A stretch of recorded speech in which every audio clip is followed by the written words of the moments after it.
Hey everyone, welcome back to my channel and a very warm welcome to another video of Divya Study Cafe. I hope आप सबको याद ही होगा कि last video में हमने relative, restrictive and non restrictive clauses topic को complete किया था और अब इस वीडियो से हम शुरू कर रहे हैं एक नया topic which is hidden meaning behind tiny English words. So, moving forward, you can see how tiny words can make huge difference. Let's look at some examples. I just asked. यहाँ just दिखाता है कि बस simple request की गई थी और कुछ नहीं. I only asked.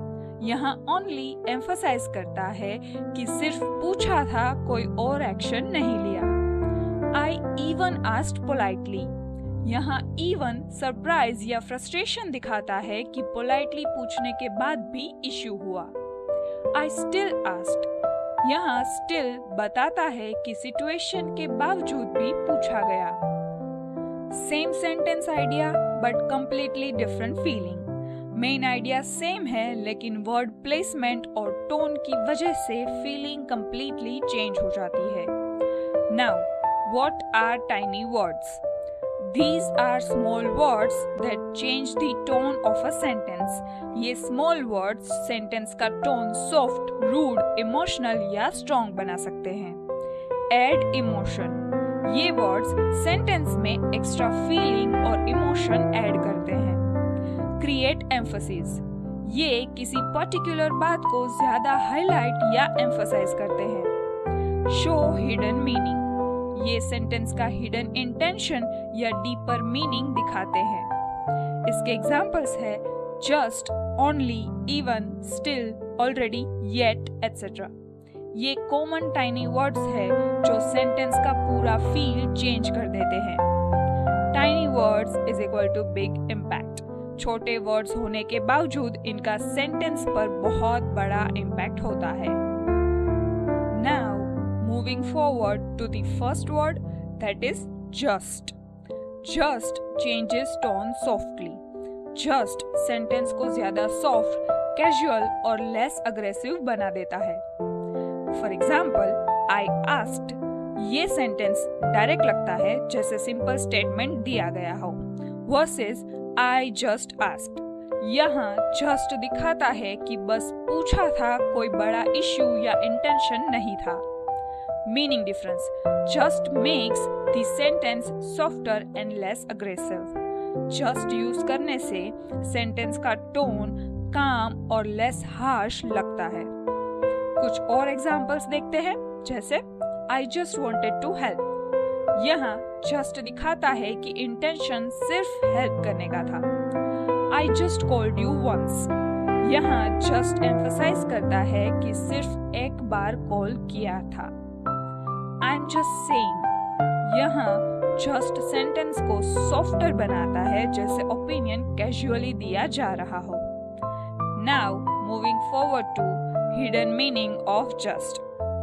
Just अलग अलग situations में different meanings express कर सकता है. जैसे recently, she just left. यहाँ just का मतलब है कि वो अभी थोड़ी देर पहले ही गई है. Simply I'm just a student. यहाँ just दिखाता है कि स्पीकर अपने आप को सिंपल तरीके से डिस्क्राइब कर रहा है. Softening tone. I just forgot. यहाँ just सेंटेंस को less harsh और more casual बना रहा है. Exact moment. This is just perfect. यहाँ just emphasize करता है कि सिचुएशन बिल्कुल परफेक्ट है. One tiny word, multiple meanings. एक ही स्मॉल वर्ड कंटेक्स्ट के अकॉर्डिंग अलग अलग मीनिंग्स दे सकता है. Now moving forward to the second word, that is only. Only creates limitation. Only किसी बात को लिमिट या स्पेसिफिक बना देता है. For example, I ate pizza. इस सेंटेंस में बस एक्शन बताया गया है कि पिज्जा खाया. Versus I only ate pizza. यहाँ ओनली दिखाता है कि पिज्जा के अलावा और कुछ नहीं खाया. Meaning only narrows the focus. Only sentence का फोकस एक पर्टिकुलर चीज तक लिमिटेड कर देता है। Let's look at some more examples. Only you can help me. यहाँ ओनली एम्फसाइज करता है कि हेल्प सिर्फ आप ही कर सकते हो। I only asked one question। यहाँ only दिखाता है कि सिर्फ एक ही क्वेश्चन पूछा गया था। She only called you। यहाँ only बताता है कि उसने सिर्फ आपको कॉल किया, किसी और को नहीं। Now moving forward to how position changes meaning। Only की प्लेसमेंट सेंटेंस का पूरा मीनिंग चेंज कर सकती है।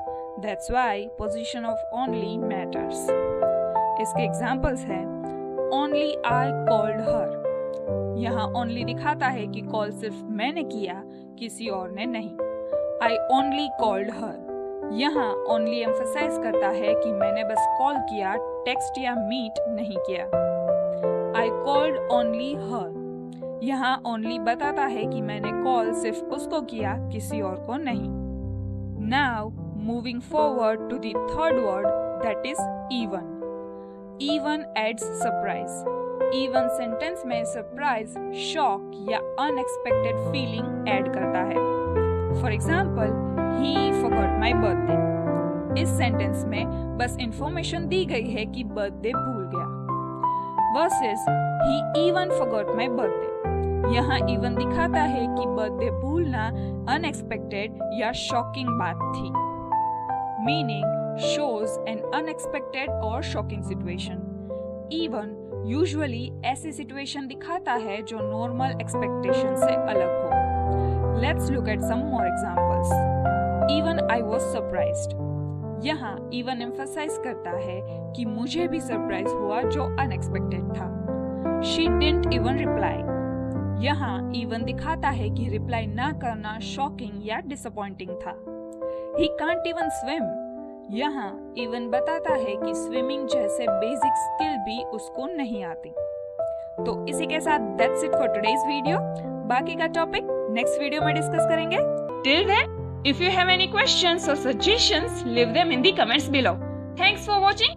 Please like, share and subscribe to the channel। और ये वीडियो आप सबको हेल्पफुल लगी या नहीं, ये भी जरूर बताइएगा। And yes, for more personalized learning, 1-to-1 tuition और कोचिंग आप मुझे इंस्टा पे डीएम कर सकते हैं @दिव्या स्टडी कैफे या फिर स्क्रीन पे दिए गए नंबर पर व्हाट्सएप भी कर सकते हैं। Until next time, keep learning, keep practicing and keep it caffeinated। Cheers!